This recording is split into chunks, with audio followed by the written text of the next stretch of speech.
Today's video is sponsored by R&R Tire Express. Hey, so we are back out here 2 days before Christmas. Yeah, you heard that right, 2 days before Christmas, and I'm wearing a sleeveless shirt. Well, that's how it is in Southern Illinois. And this is what you guys will see me wearing a lot during the summer. It's it's not great out here today, but it's not freezing cold anymore. This is the same December that I was bundled up and all that stuff in 2 weeks ago. Today, we are gonna get to doing a walk around on the Jeep. Me and my buddy Ty are going on a ride, so I'm gonna show you everything that I have equipped, and I'm gonna do pretty much a pre-trip inspection on everything before that we go out. And this is kind of a good time to go ahead and do that walk around anyway that I promised you guys, and I'll show pretty much every single part that I have on this Jeep. Everything that I've installed and everything that I know of that is aftermarket. So here we go. All right, it's another day going out to work on the Jeep tour. And why is my jack underneath my Jeep? Why is my jack underneath my Jeep? Yo, what the heck? Somebody stole my wheel and tire, exposing my half-painted brake drum. Who in the world would do that? I can't believe this, man. How am I supposed to get anywhere? What am I gonna do? But this really puts me in a bind. I don't have enough money for another wheel or tire. I have a spare wheel, but the tire has been slashed. Hey kid, have you tried R&R Tire Express? What is R&R Tire Express, good sir? R&R Tire Express offers flexible payment options to fit your budget if you need new tires for your car, truck, or SUV. They offer weekly, bi-weekly, or monthly payment options with no credit checks, and everyone's approved. Plus, every purchase includes their free customer's care package, professional installation, flat repair, and more. They even offer wheels to fit your style and your ride. Wow, I gotta give them a call. What's their phone number?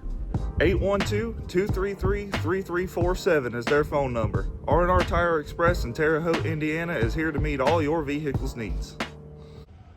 R&R Tire Express really hooked me up here at a great price and some great friendly service. Call R&R Tire Express in Terre Haute, Indiana today. Use my code JamesJordan in the store to receive $25 off towards your account balance. And with the R&R Tire Express referral program, every 10 names and phone numbers that you give them is an additional $25 off. No matter your situation, R&R has what you need to keep your vehicle rolling. And remember, everybody needs a little R&R. Everybody needs a little R&R. Well, I'm really glad we got that taken care of. Now let's get to the actual Jeep tour and get to looking underneath that hood and see what all nice parts I've got underneath there. AGM battery over here. Terminals are connected. So if any of you guys don't know what AGM means, it stands for automotive glass matte, and it is different than your lead acid battery. I can leave all these lights on, my headlights on, my radio, every electronic thing that I have, I can leave it all on for up to a couple hours, and this battery will not die. It's made for people that like subs and stuff like that, or like me that have all this crazy wiring and all these extra stuff that has to run off the battery. They're more powerful, and yes, they were more expensive. This bad boy was about $170 at Walmart, so just keep that in mind. And then we have my terminals right here. These things were about $10 at Walmart. As you can see, they also serve a great purpose of running a bunch of extra stuff, and I have an inline fuse, which I want to stop and say, if you have extra lights like this or anything extra that you're running off the battery, if you're not tapping into this fuse box right here, you need to get an inline fuse, or you will fry your circuits and probably cause a fire or something. I try to do everything as safe as I possibly can. I'm saying that while I have a ratchet strap holding down the battery. The biggest problem with this though, this AGM battery is bigger than my original one was, and it wouldn't fit in my battery tray, and my hood wouldn't even close. So yeah, I definitely had to do some adjusting there and just take out the battery tray completely and set this down further in there. But that's working just fine for now, honestly. You guys were gonna see me put this hose in the other day, but I lost all that footage. So there's a brand new coolant return hose. There is a brand new radiator from eBay, but it's holding up great. There's that brand new fuel line, or not fuel line. Bro, I gotta know what stuff's called around here.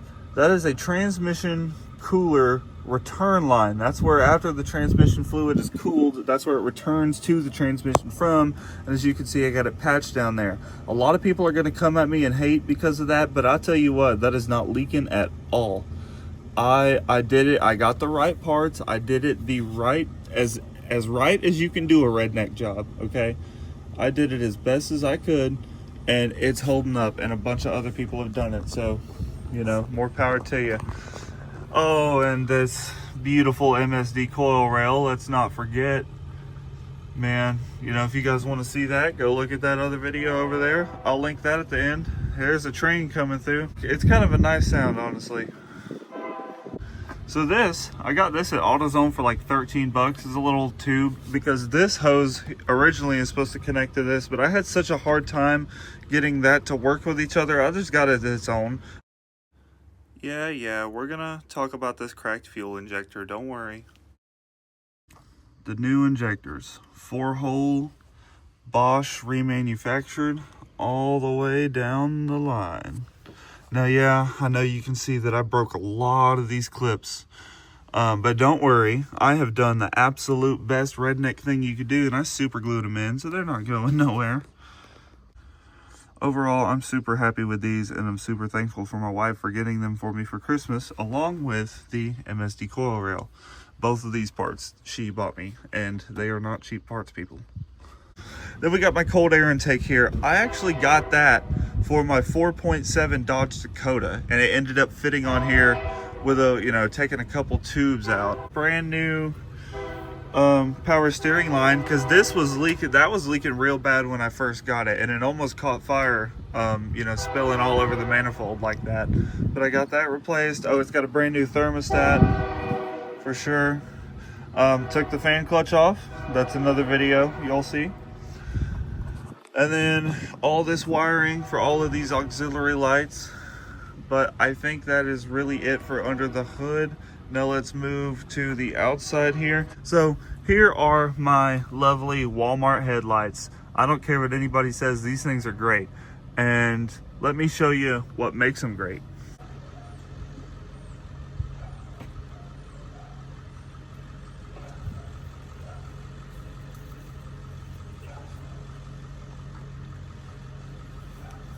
This is one thing I love about these headlights, is they have their own blinkers in them, built-in blinkers to do the hazard lights left and right, obviously. And then let me go ahead and turn the headlights and the daytime running lights on.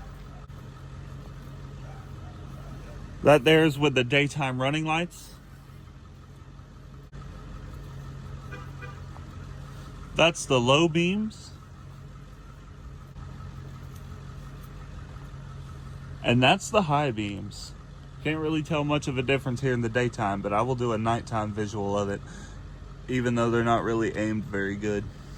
We'll get a close-up here on this light. Do you see its pattern, how it's doing that?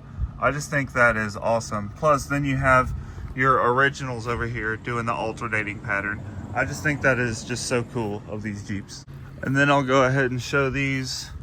During the daytime, they're even bright, but at night, they are even brighter.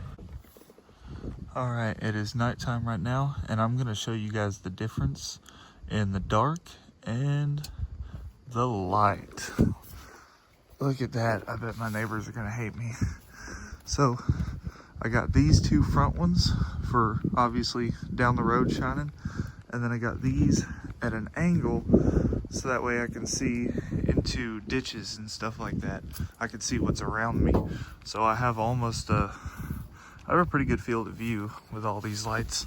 Plus, then you, of course, have my actual headlights, which aren't even that bright in comparison to these things. And they do work even without my keys on, because they run directly off of the battery, like I showed you in there, but they have their own fuse. And here is their switch right here, custom switch. So then that leads us to the rest of the front being just the painted stuff, my custom paint job there. I got my toe strap ready to go. This horseshoe came in the Jeep whenever I got it, so I've always considered it a symbol of good luck. This Sasquatch my wife got me. She got me a whole bunch of Jeep stuff, including this duck landing right here. This is where you can leave your ducks if you see Jeep people out in the wild. And I got a bunch right here from different people that have left me some. A lot of Jeep people hate the duck thing. Hey man, that's on you. I like to be a social person, so I'm gonna go ahead and collect some ducks. I mean, that's on you if you don't want to. And now we'll come under here and I'll show you everything. That rough country steering stabilizer, new drag link. This here on the right side, the passenger side, is called the drag link on a Jeep. It's not a tie rod. And then connected to the drag link right there is the steering stabilizer, a tie rod up to the pitman arm that from the steering box. And then back here, again on the drag link, is another tie rod. And then you got your tie rod adjustment sleeve that runs all the way over here to your driver's side tie rod. So Jeeps, or this Jeep specifically, has 3 tie rods, 1 drag link, and then it's got a steering stabilizer, which is pretty much a shock for the steering. It kind of helps reduce bump steer and all that kind of stuff. But this thing rides great now. It's aligned real good, and I'm happy with it. And everything up under here on the steering stuff is brand new, except for, like, you know, the actual ball joints and stuff. I got to get those replaced. Gonna move in here, and everybody also, I'm gonna stop and say, this paint job, yes, I know I'm not done with it. It's gonna be in steps. It's gonna be in several different steps. This is just first primer coat 1. I'm priming it with the same paint that I'm painting it with, because it's tractor paint, so it kind of works as primer anyway. I'm still gonna sand on this after my first couple of coats. Jigs. See, I put some spray foam up in the body because if you looked up in there before, you could see the inside. So I'll put that up in there. Jigs. America, yeah! That's pretty much the whole outside of the Jeep. I think this is just about more glossy than anything else, and that's such a shame because this is the primer coat. But that's, see, already this is just the first coat, and see already how good that looks.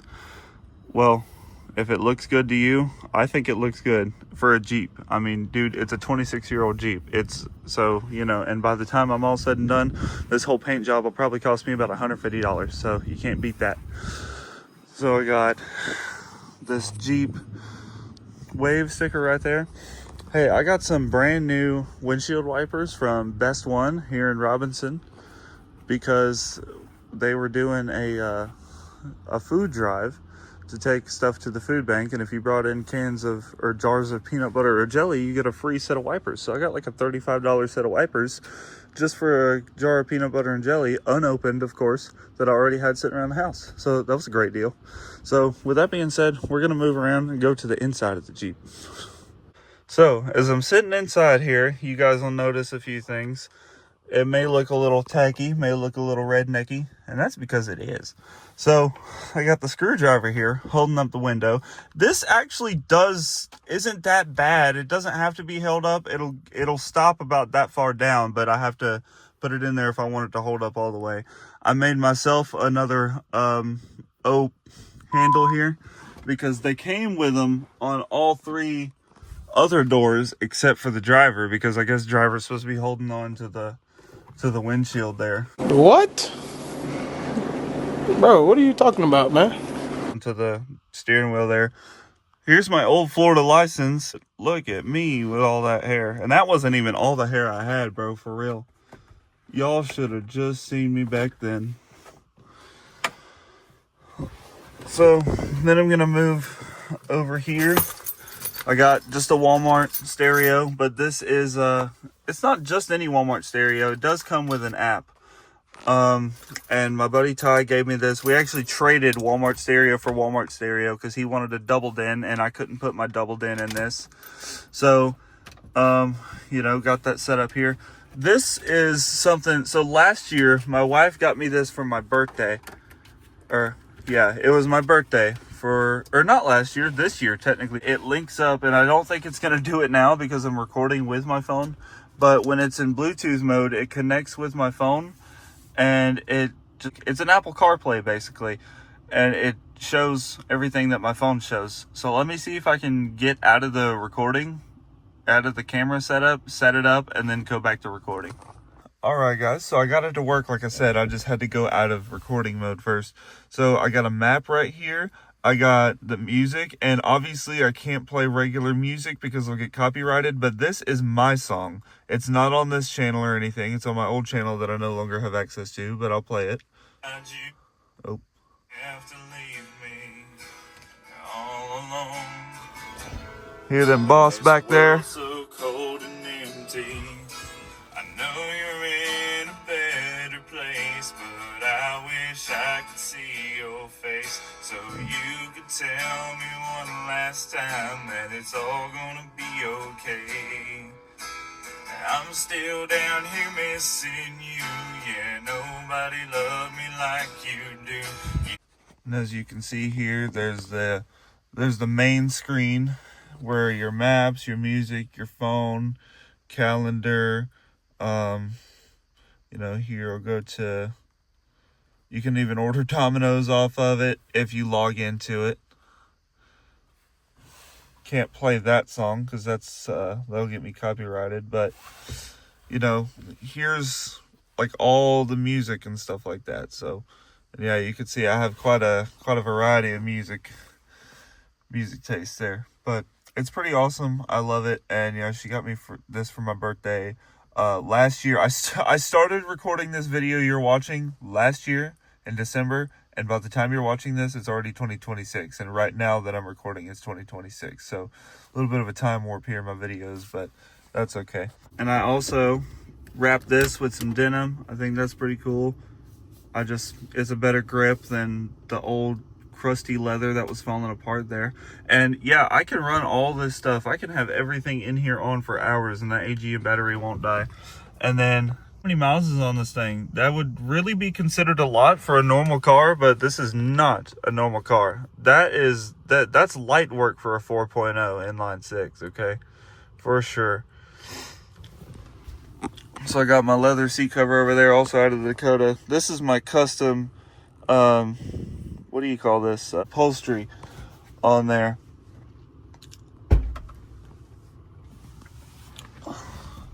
Then I got this stuff right here, look at that. And then, I'm sure you guys noticed my phone case by now. Then I got my bezel painted red. That's pretty much all for up front. The goody stuff is in the back. So, as we move back here, you'll see everything that I have. Some of this stuff I have normally packed in here literally all the time for whatever. Some stuff I've packed in here specifically for the trip today. So, I've got my old electric fan that you guys have seen on my parts shelf a million times. See, it's a Bosch. It's the original one. And I'm taking it with me today just in case I need to plug it in because I'm going to be doing some off-roading. And if I start to overheat, I didn't want to put the clutch fan back on because that's, you know, like a 20-minute job or something like that. So I just really didn't feel like it. And then moving into here, this is my off-road slash, you know, just survival kit, whatever you want to call it. I got some peanut butter.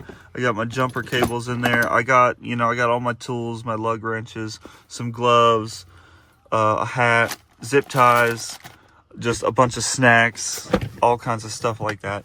And then I got a bunch of water in here. And then, as you can see, I'm the rolling part store. I have every fluid you can imagine. And there's that air compressor we've been talking about. And yeah, I like having it in here. I think it's just going to suit itself a lot better in here. And then I got the hose hooked up over there to extend. And then I got this bag of rock salt that I'm using in here for weight. And it's not really necessary now, but like in the snow and stuff, I can throw it under there for traction. And then I got the tent for just in case anything happens and we got to stay overnight. Got my backpack with just a bunch of various stuff in it. I can't even begin to tell you what all's in that thing. And then I got a DoorDash bag to keep stuff hot. I don't know why. I mean, well, I do know why, because sometimes I do DoorDash. I have this, again, this Walmart thing. It's just a case that I have to keep like matches and different stuff in there if I ever need it. And then I have some Boss speakers back here. The 6.5, that's what I had in the Dakota as well. They bang pretty good. And then, do you see those guys? Those are my flashing lights. Those are my like road caution lights and stuff like that. See, they're like construction lights and stuff like that. I love them because they're like, if I'm on the side of the road helping somebody, or if I'm stuck myself, they alert people, hey, you know, there's somebody right here, watch out. And then check this out over here. As soon as you open this door, wow, look, here comes some air hose so you can grab. Assuming this tank is full, you know, it doesn't always, I guess I gotta go turn those off, don't I? Well, it doesn't really hold too much, but I've got to fill it before we happen to go. And then I got this. It's not very much, and it's concentrate, but I'm gonna fill it up with hose water anyway, just so that way I can have something. Stop. Don't do that. It was just a little warm the other day. It is not that warm anymore, and after I filled that up with water, it completely froze. Guys, remember that common sense exists. Please do not fill your Jeep with water or any vehicle with water during the wintertime. PSA over. And then over here, I'm sure you noticed these white racks right here, and this is the kind of stuff that I have them here for, is for ropes and different tie downs. I got the knife right there, and then I attach the hose, the air hose to it right there. Down here is all my tools and stuff that I need to ever work on the Jeep itself, or work on it on the side of the road. Any automotive tools and things like that I keep in the Jeep, obviously, because I work on the Jeep. The stuff that you see inside the house is like my home working tools for building stuff, you know, woodworking, all different stuff like that. So coming around here, this is pretty basic. This is your regular passenger side of a vehicle, nothing too exciting. So yeah, that's pretty much all I can say for the Jeep walk around. I will go and I will look at the parts list and count up how much everything I've spent has costed. I've also got to say, brand new brakes and stuff like that, even though you can't see them, but you guys will see that in the brake job. They are very shiny and very brand new. All right, so as far as the parts list goes, this is going to be fun.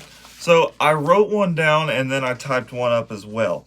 I've also put in here all the maintenance, what all fluid it takes, the kind of oil I use, the transmission fluid, diff fluid, and coolant. And then how many miles I've changed, that kind of stuff. So the typed list, I think, is a lot more extensive and longer than the written list, because I forgot a lot of things on the written list.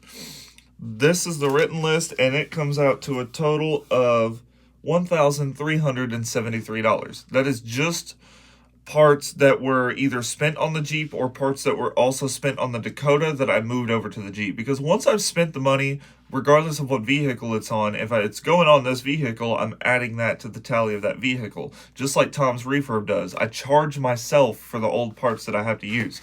If I were to have a set of wheels and tires laying around right now that I wanted to throw on it, I'd be charging myself for those wheels and tires. So here is the typed up parts list. And this isn't it. There's two sides to it. So there's a different category for need and want and upgrade. And then there's a category for Dakota if it was already on the Dakota. I'm not going to name off every individual thing down this list. You guys would get so bored. But here's the total, and this includes the tires I have on the Jeep right now. Okay?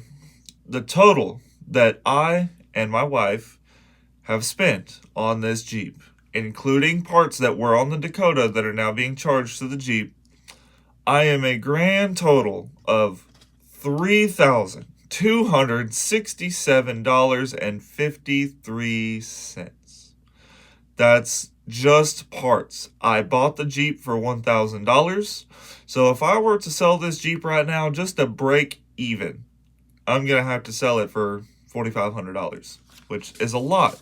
If I fix it up decently, it will be well worth that. But right now, it's mine. I'm never selling it, and that's all there is to it. So that's the parts list for you.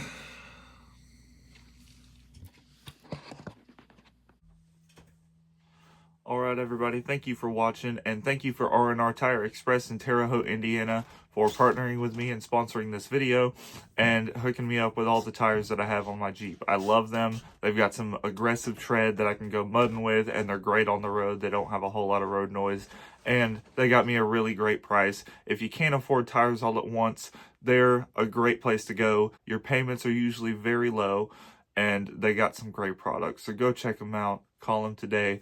Use my code, James Jordan. It's literally just my name. You're going up in there, telling them my name. You get $25 off, and then I will get $25 off. And then every 10 names that you give them is $25 off. 10 names and phone numbers at that. So, again, thank you guys for watching. See you next time on Florida Man Jay's Garage.